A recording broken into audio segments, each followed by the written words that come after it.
C'était un vieil âne fourbu par une longue vie de travail. Il avait tant marché et porté de fardeaux que son maître le laissait se reposer le plus clair de son temps. Aussi, l'âne passait-il ses journées à manger des chardons dans les environs de Bethléem. Pour le remplacer, le maître avait fait l'acquisition d'un jeune bœuf, fort et prétentieux. Le bœuf parlait beaucoup et méprisait un peu l'âne en le traitant d'inutile. L'âne parlait peu et pensait que peut-être la sagesse viendrait au bœuf avec les années. Un jour d'hiver, un homme et une femme enceinte arrivèrent à Bethléem. La femme, qui s'appelait Marie, était sur le point d'accoucher. L'auberge remplie de voyageurs ne put les accueillir. L'homme, qui s'appelait Joseph, abrita Marie pour la nuit dans l'étable où dormaient d'ordinaire le bœuf et l'âne. Les deux animaux se retirèrent dans le coin le plus obscur. Ils sont bien pauvres pour n'avoir au coucher. À la nuit tombée, l'enfant était né et Joseph lui donna le nom de Jésus. N'ayant où le coucher, sa mère l'installa sur un peu de paille dans la mangeoire, ce qui étonna fort les deux animaux, surpris de tant d'inconfort.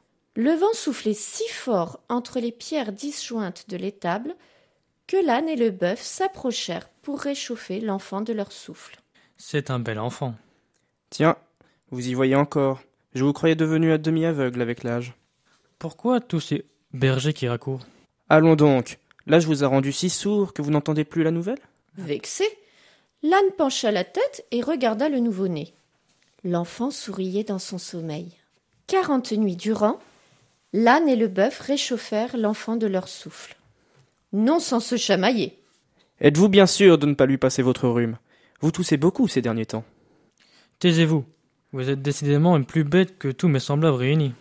Y aurait-il donc animal plus bête qu'un âne?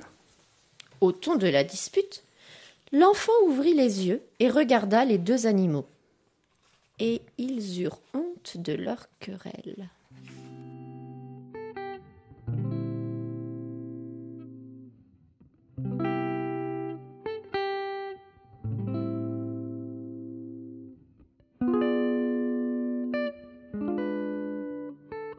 L'homme et la femme partirent pour Jérusalem afin d'y présenter l'enfant au temple. À peine furent-ils de retour, une étoile s'arrêta au-dessus de la crèche et l'émotion fut grande parmi la foule qui veillait l'enfant. Peu de temps après, arrivèrent les mages, venus rendre hommage à Jésus. 3 hommes si savants qu'on les disait rois dans leur pays. En fait, ils avaient consacré leur vie à observer les astres pour tenter de comprendre le destin du monde. Comme le voulait la tradition, ils apportaient des cadeaux pour celui à qui ils venaient rendre visite.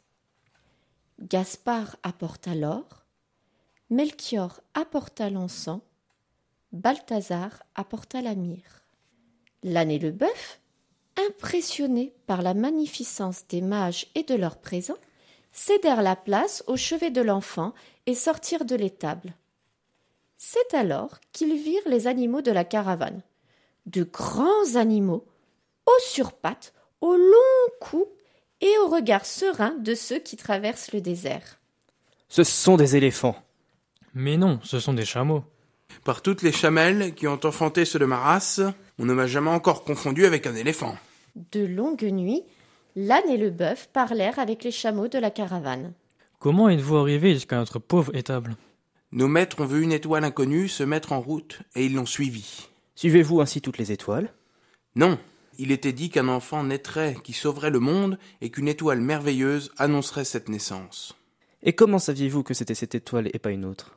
Les mages, nos maîtres très savants, n'ont pas hésité. Comme les bergers ignorants de Bethléem. Pour la première fois, le bœuf se tut. Les chameaux repartirent, emportant les mages dans leur lointain pays. La nuit suivante, Joseph éveilla Marie, qui prit Jésus dans ses bras, et ils partirent très vite, comme si un grand danger les menaçait.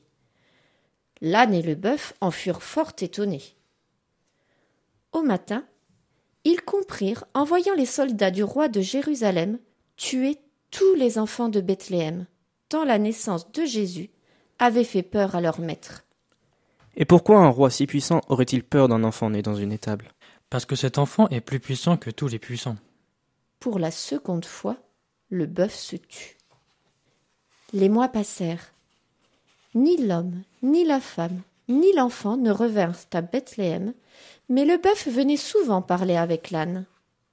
Il avait enfin accepté l'idée de ne rien savoir. Aussi demanda-t-il un jour humblement à l'âne de lui enseigner tout ce qu'il savait. Et l'âne répondit en hochant sa tête grise.